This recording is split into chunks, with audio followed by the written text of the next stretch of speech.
एक छोटी सी बात, किसी का लेट आना, ट्रैफिक में फंसी गाड़ी, दूध का उबल जाना और आपका पूरा दिन बर्बाद हो जाता है।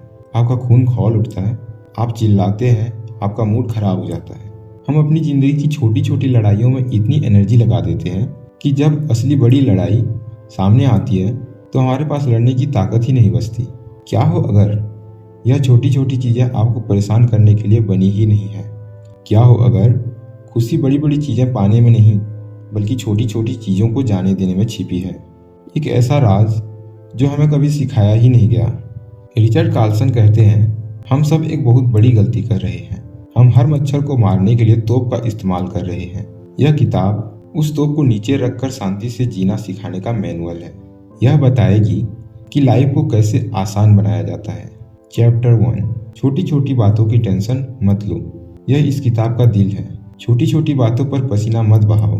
और सच तो यह है कि ज़्यादातर बातें छोटी ही होती है।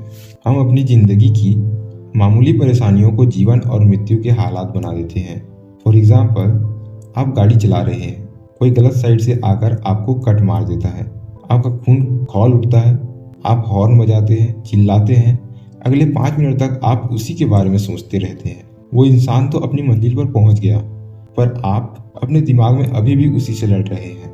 उस 2 सेकंड की घटना ने आपका अगला आधा घंटा बर्बाद कर दिया।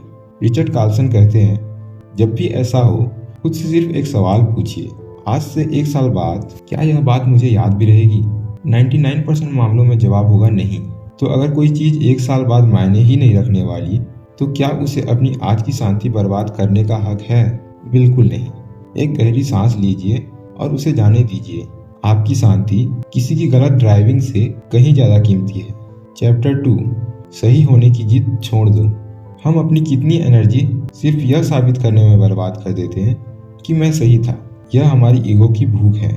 हमें लगता है कि सही साबित होकर हम जीत जाएंगे, पर अक्सर इस जीत में हम रिश्ते हार जाते हैं। रिचर्ड कार्लसन एक क्रांतिकारी आइडिया देते हैं, सही होने की बजाय दयालु होना चुनो। उदाहरण के लिए, पति पत्नी इस बात पर बहस कर रहे हैं कि एसी का तापमान 22 पर होना चाहिए या 24 पर। एक छोटी सी बात एक बड़ी लड़ाई बन जाती है। दोनों अपनी अपनी बात पर अड़े हैं, साइंटिफिक रीजंस दे रहे हैं, आखिर में एक जीत जाता है। पर क्या सच में उस एक छोटी सी जीत के लिए दोनों ने अपने घर की शांति और प्यार को दांव पर लगा दिया?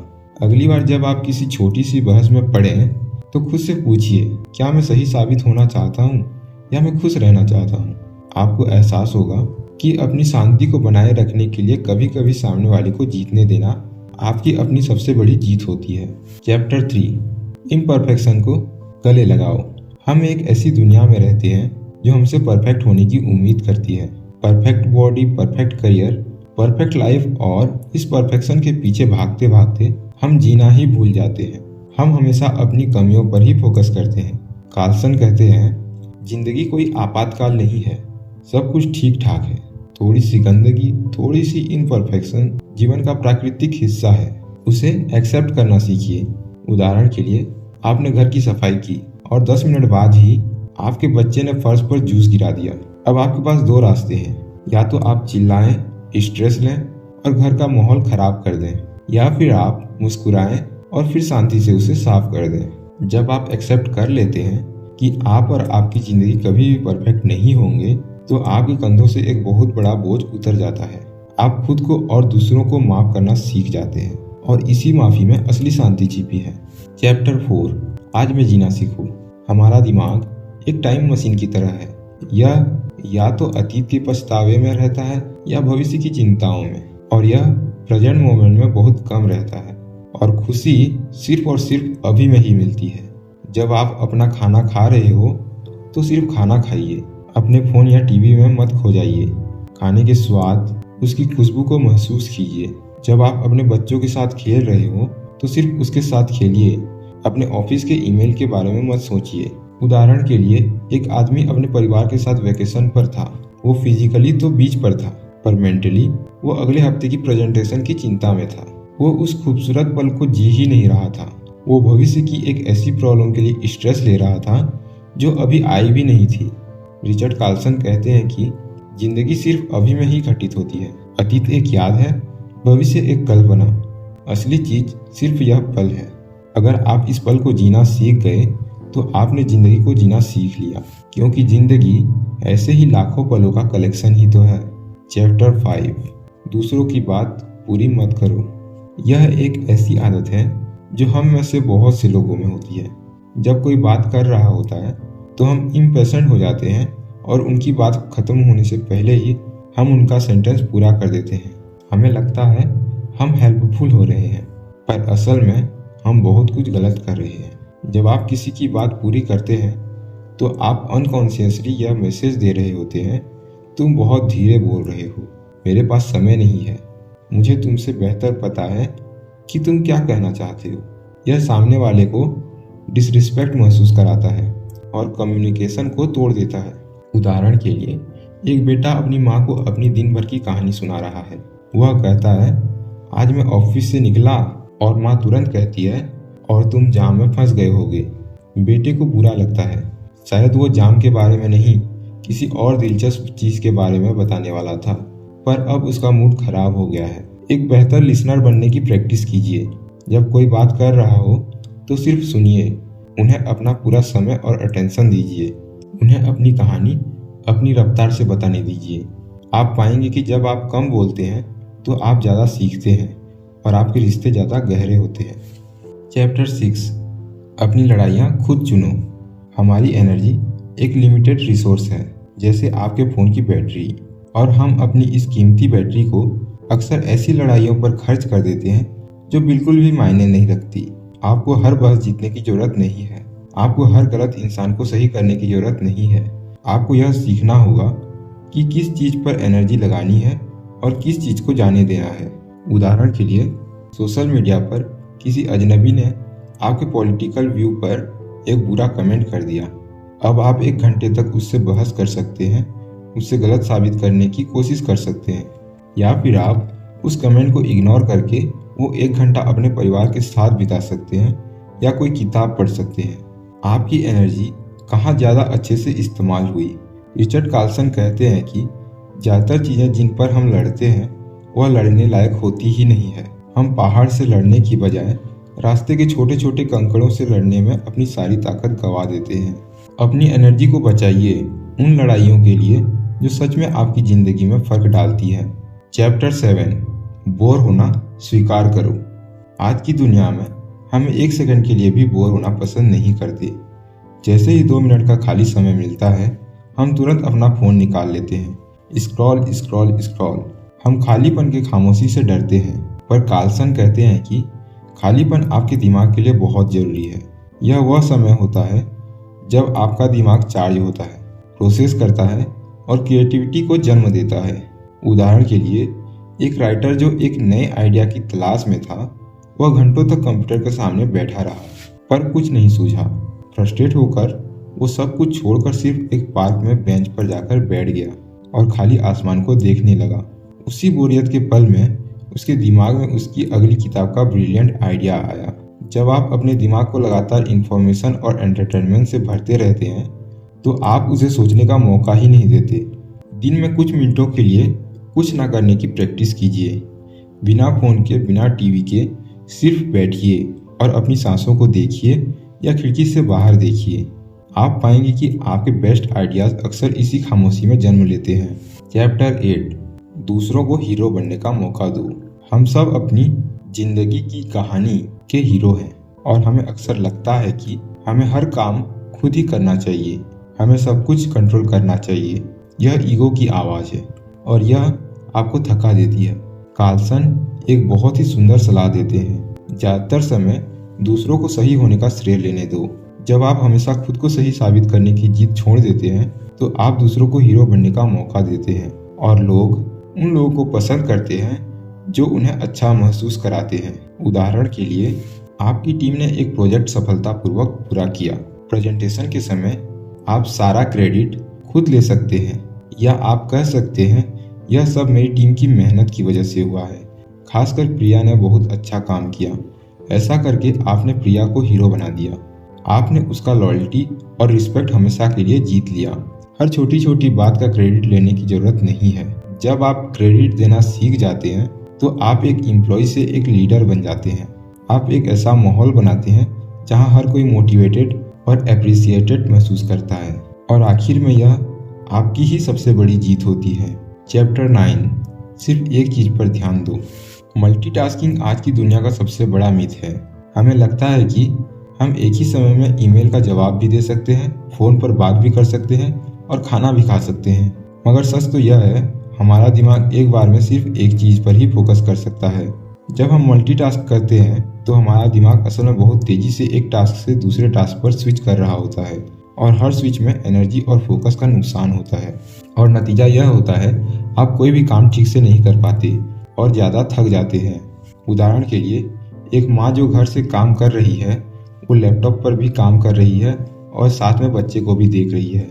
नतीजा, उसके काम में गलतियाँ हो रही है और बच्चा भी फ्रस्ट्रेटेड है क्योंकि उसे माँ का पूरा अटेंशन नहीं मिल रहा। अगर वह 1 घंटा फुल्ली फोकस्ड होकर काम करे और फिर 30 मिनट फुल्ली फोकस्ड होकर बच्चे के साथ खेले तो दोनों ज़्यादा खुश रहेंगे। एक बार में एक ही काम करो। यह प्रोडक्टिविटी और पीस ऑफ माइंड दोनों के लिए मूल मंत्र है। जब आप कुछ भी कर रहे हैं उसे अपना 100% दीजिए। आपकी क्वालिटी ऑफ वर्क और आपकी क्वालिटी ऑफ लाइफ दोनों ही ड्रामेटिकली इम्प्रूव हो जाएंगी। चैप्टर 10, जब भी आप किसी छोटी सी बात को लेकर बहुत ज़्यादा परेशान हो तो एक पल के लिए रुकिए और खुद से यह सवाल पूछिए, आज से 100 साल बाद क्या इस बात से किसी को कोई फर्क पड़ेगा?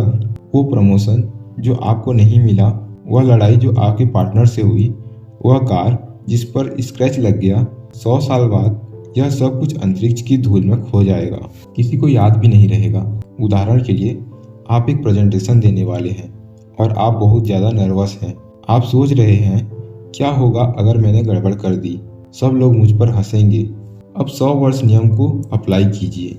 100 साल बाद क्या किसी को याद रहेगा कि आपकी प्रेजेंटेशन कैसी थी?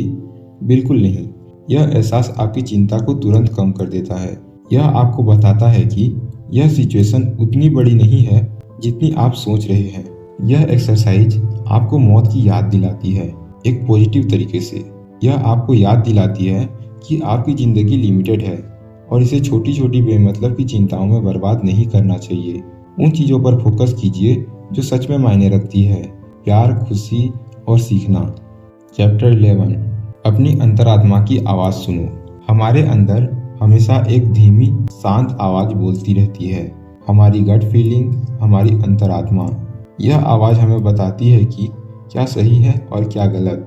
पर बाहर की दुनिया के शोर में हम इस आवाज़ को सुनना ही भूल गए हैं। हम फैसले लॉजिक, डाटा और दूसरों की राय के आधार पर लेते हैं। यह सब जरूरी है, पर हमें अपनी अंदर की आवाज़ पर भी भरोसा करना सीखना होगा। वो अक्सर वह सच जानती है जो हमारा लॉजिकल माइंड नहीं देख पाता। उदाहरण के लिए, एक इंसान को एक बहुत ही हाई पेइंग जॉब का ऑफर मिला। लॉजिक कह रहा था यह बेस्ट ऑफर है, इसे ले लो, पर उसके अंदर से एक फीलिंग आ रही थी कि कुछ गड़बड़ है। उसने अपनी गट फीलिंग पर भरोसा किया और जॉब को मना कर दिया। 2 महीने बाद पता चला कि वह कंपनी एक बड़े घोटाले में फंस गई थी और बंद हो गई। उसकी अंतरात्मा ने उसे बचा लिया।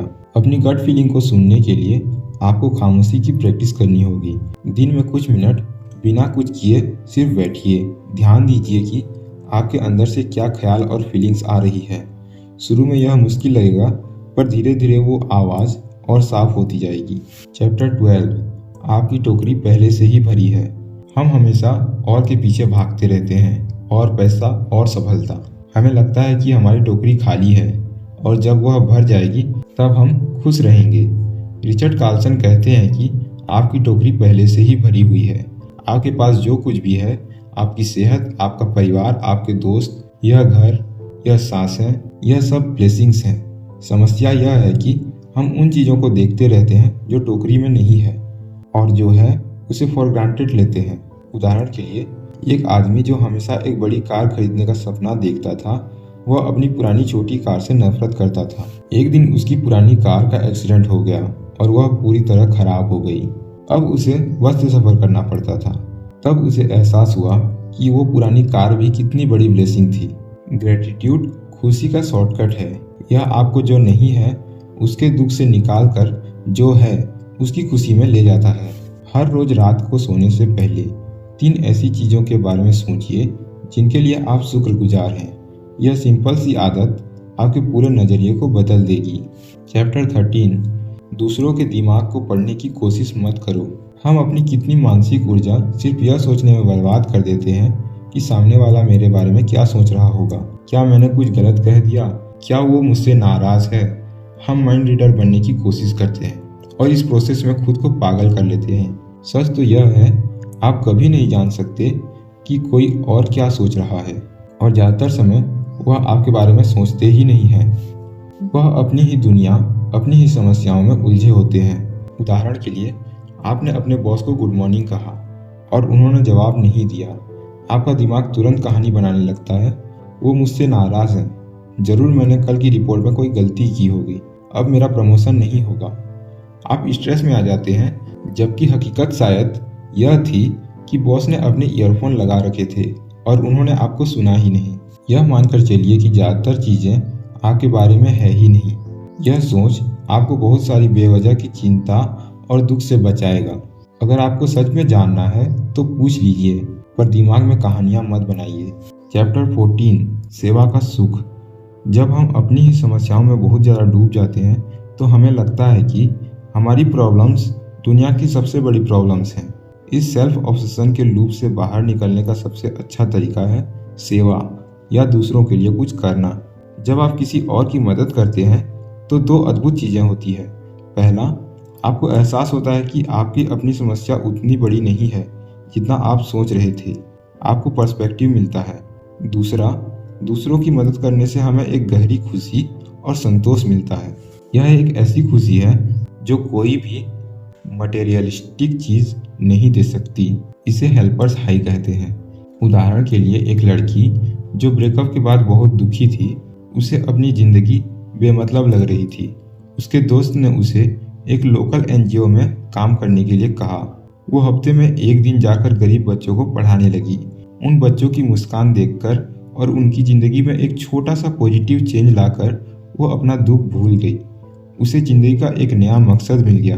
तो अगली बार जब आप दुखी या हारा हुआ महसूस करें तो खुद पर फोकस मत कीजिए, बाहर निकलिए और किसी ऐसे इंसान को ढूंढिए जिसे आपसे ज़्यादा मदद की ज़रूरत है।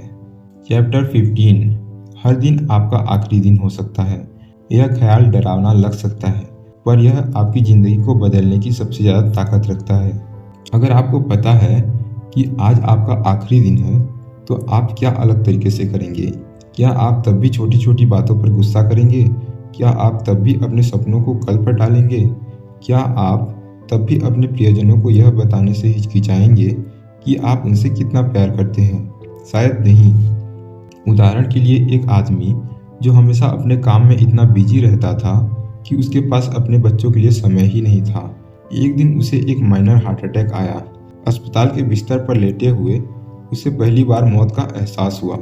उसे समझ आया कि वह सबसे ज़रूरी चीज़ों को ही मिस कर रहा था। उस दिन के बाद वह बदल गया। उसने काम करना कम कर दिया और ज़्यादा जीना शुरू कर दिया। आप हर सुबह खुद को यह याद दिला सकते हैं, यह दिन एक तोहफा है। यह सोच आपको हर पल को पूरी तरीके से जीने के लिए प्रेरित करेगी। यह आपको प्रोक्रेस्टिनेशन से और बेवजह के डर से आज़ाद कर देगी। चैप्टर 16, अपनी फ्यूनरल खुद लिखिए। यह पिछले चैप्टर से जुड़ी एक और पावरफुल एक्सरसाइज है। कल्पना कीजिए कि आप अपनी ही फ्यूनरल अंतिम संस्कार पर मौजूद हैं और वहाँ आपके सबसे करीबी लोग आपके बारे में कुछ शब्द कहने के लिए खड़े होते हैं। आप क्या चाहेंगे कि वह आपके बारे में क्या कहें? वो एक बहुत अमीर आदमी था, उसके पास एक बड़ी कार थी, या वो एक बहुत ही दयालु और लविंग इंसान था, उसने हमेशा दूसरों की मदद की, उसने अपनी ज़िंदगी को पूरी तरह से जिया।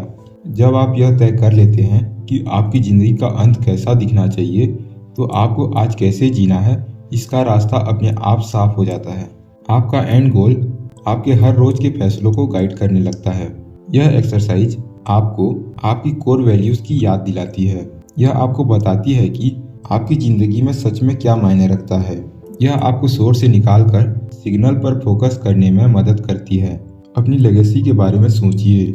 आप अपने पीछे क्या छोड़कर जाना चाहते हैं? चैप्टर 17, प्रॉब्लम्स को अपना टीचर बनाइए।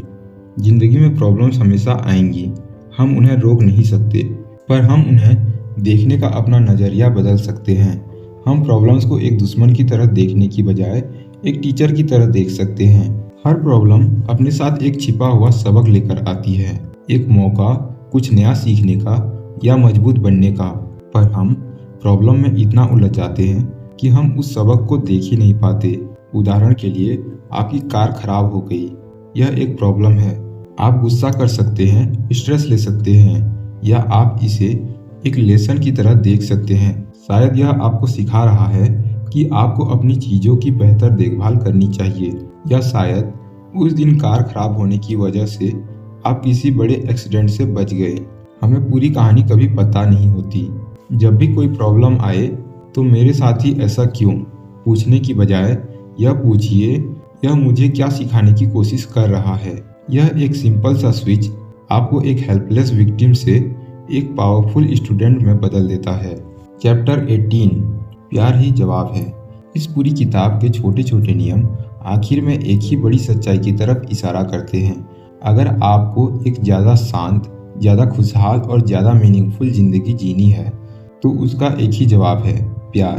प्यार सिर्फ एक रोमांटिक फीलिंग नहीं है, यह एक चॉइस है, यह एक प्रैक्टिस है, यह हर सिचुएशन में, हर इंसान में अच्छाई को देखने का चुनाव है, यह माफ़ करने का चुनाव है, यह जज करने की बजाय समझने का चुनाव है।